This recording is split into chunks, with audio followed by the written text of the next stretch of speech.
नमस्कार सगळ्यांना. आपल्या यूट्यूब चॅनलवर तुमचं सगळ्यांचं स्वागत आहे. आज आपल्याला बनवायचे आहेत दुधी भोपळ्याचे पराठे किंवा तुम्ही धपाटे पण म्हणू शकता त्याला. कारण हे आपण लाटून बनवणार आहोत, थापायचे नाही आहेत. थापून जर बनवले तर त्याला धपाटे म्हणतात आणि जर लाटले तर त्याला आपण पराठा किंवा तुम्ही दुसरं काही म्हणू शकता.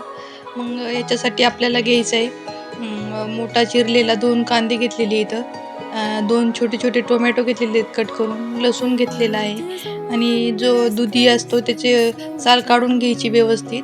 तो कवळाच आहे म्हणून मी त्याच्यातलं बी वगैरे काही काढलेलं नाही आहे. लसूण घ्यायचा भरपूर, त्याच्यामध्ये जिरे वगैरे टाकायचे. जिरे टाकल्यावर छान त्याला चव लागते. जिरे वगैरे छान कुटून घ्यायचे, म्हणजे ते छान कुटले की मग ते छान पिठामध्ये मिक्स झाले की त्याला छान वास सुटतो. मग भोपळा घ्यायचा. भोपळा भोपळा म्हणा किंवा काय म्हणा त्याला, काय लौकी वगैरे म्हणतात, घ्यायची तुम्हाला लागते तशी. आपली मुलं अशी भाजी वगैरे तर खात नाही आणि हे खायला पौष्टिक असतं, चांगलं असतं. अशी भाजी वगैरे पण बनवून खाऊ शकता तुम्ही. पण मी आज ट्राय करणार होती कारण मी भाजी पण बनवलेली होती आणि हे पण बनवणार होते. आणि त्याच्यासाठी गव्हाचं पीठ घ्यायचं आहे आपल्याला. जेवढं तुम्हाला लागत असेल तेवढं घेऊ शकता आणि त्याच्यामध्ये थोडंसं बेसन पीठ ॲड करायचे. गव्हाचं तुम्ही त्याच्यामध्ये दुसरे पीठ पण ॲड करू शकता, ज्वारीचं किंवा तांदळाचं पीठ पण ॲड करू शकता. पण मी फक्त बेसन पीठ आणि गव्हाचं पीठच घेतलेलं होतं आणि साधारणतः 3 किंवा 4 चमचे बेसन पीठ घेतलं होतं, जास्त नव्हतं घेतलं. त्याच्यामध्ये आपल्याला जे कट करून घेतलेलं आहे टोमॅटो, कांदा, तुम्हाला हवं असेल तर तुम्ही त्याच्यामध्ये अजून काही ॲड करू शकता. शिमला मिरची वगैरे छान लागतं, पण ते खाल्लं पण पाहिजे घरच्यांनी म्हणून मी जास्त काही ॲड केलं नव्हतं. आणि जो लसूण आणि जिरे आपण कुटून घेतलेली आहेत, थोडीशी जाडसर घ्यायची, जास्त बारीक नाही करायचं. खाते वेळेस तर छान त्याची चव लागते, थोडंसं जाडसर ठेवायचं ते. त्याला मस्त सगळं मिक्स करून घ्यायचं. 1 चमचा मोठा मिरची पावडर घालायचं, मिरची पावडर भरपूर घालायचं, पीठ जास्त आहे म्हणून. थोडीशी हळद घालायची आणि चवीनुसार मीठ घालायचं.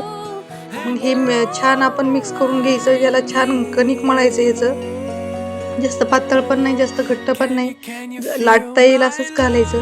आणि जास्त पाणी वगैरे टाकायचं नाही कारण आपण ह्याच्यामध्ये टोमॅटो, कांदा वगैरे टाकलेला आहे, त्याला पाणी सुटतं हळूहळू मीठ वगैरे टाकल्याच्या नंतर. म्हणून मग पाणी थोडंसंच ॲड करायचं आणि थोडंसं घट्टच ठेवायचं पीठ, म्हणजे ते छान धपाटे येतात त्याचे. धपाटे किंवा पराठे म्हणता येईल त्याला. छान पहिले आधी मिक्स करून घ्यायचं, पहिले पाणी नाही ॲड करायचं, पहिले मिक्स करून घ्यायचं. मग जसं तुम्हाला वाटेल तसं तुम्ही थोडं पाणी ॲड करून त्याला मिक्स करून घ्या. मग छान मळून घ्यायचं कणिक. आणि कधी असं वेगळं काहीतरी खायचं म्हणजे आपल्याला पण हौस वाटते करायची, म्हणून कधी ट्राय करायचं असं. आमची आई पण बनवते असे धपाटे, मग म्हणलं आता आज आपण पण ट्राय करावा. मी कधी बनवलेले नाही त्याचे, मी आपले रेग्युलरचे धपाटे वगैरे बनवते, पण हे दुधी वगैरे टाकून मी फर्स्ट टाइम ट्राय केलेलं होतं. म्हणलं बघावं करून, खायला छान लागले तर ठीकच आहे.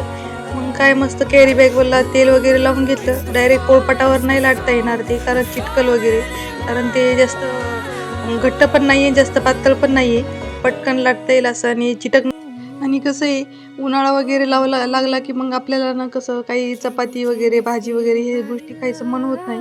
मग हे असं काहीतरी नवीन काहीतरी ट्राय करायचं आणि गरम गरमच बनवायचं आणि गरम गरमच खायचं, तेव्हाच मजा असते. त्याच्यासोबत तुम्ही दही वगैरे किंवा मग शेंगदाण्याची चटणी असलं तर अजून छान. शेंगदाण्याची चटणी बरोबर खायला खूप छान लागते हे. आणि आमच्याकडं शक्यतो हे पावसाळ्यात वगैरे करतात, उन्हाळ्यात वगैरे नाही करत. पावसाळ्यामध्ये कसं अशा गोष्टी खायला छान लागतात, गरम गरम कोणती पण गोष्ट असो, धपाटे वगैरे असं. म्हणून मग कधी केलं तर तुम्ही दही आणू शकता किंवा शेंगदाण्याची चटणी करून त्याच्यासोबत पण खाऊ शकता. आज आम्ही तर दह्याबरोबरच खाणार होतो. दह्याची तुम्ही कोशिंबीर बनवून पण खाऊ शकता त्याच्यासोबत किंवा असं पण खाऊ शकता. आणि ह्याला कसं आहे, भरपूर तेल दोन्ही साईडनं टाकलं ना तर ते खरपूस भाजायचं दोन्ही साईडनं तर छान लागतं. आणि धपाटे वगैरे म्हणलं की मग याला तेल हे भरपूर लागतंच आणि थोडंसं कमी गॅसवर भाजायचं. फुल गॅस केला की मग ते वरून भाजलं जातं आणि आतून कच्चंच राहतं. म्हणून मग थोडंसं कमी गॅस ठेवायचा आणि छान त्याला दोन्ही साईडनं भाजून घ्यायचं, म्हणजे ते खायला पण छान लागतं. तर ही अशी होती आजची आपली रेसिपी आवडली तर नक्की लाईक करा आणि आपल्या चॅनलला सबस्क्राईब करा. आणि कमेंट करायला विसरू नका. कशी वाटली रेसिपी नक्की कळवा कमेंट करून. धन्यवाद तुम्हाला सगळ्यांना.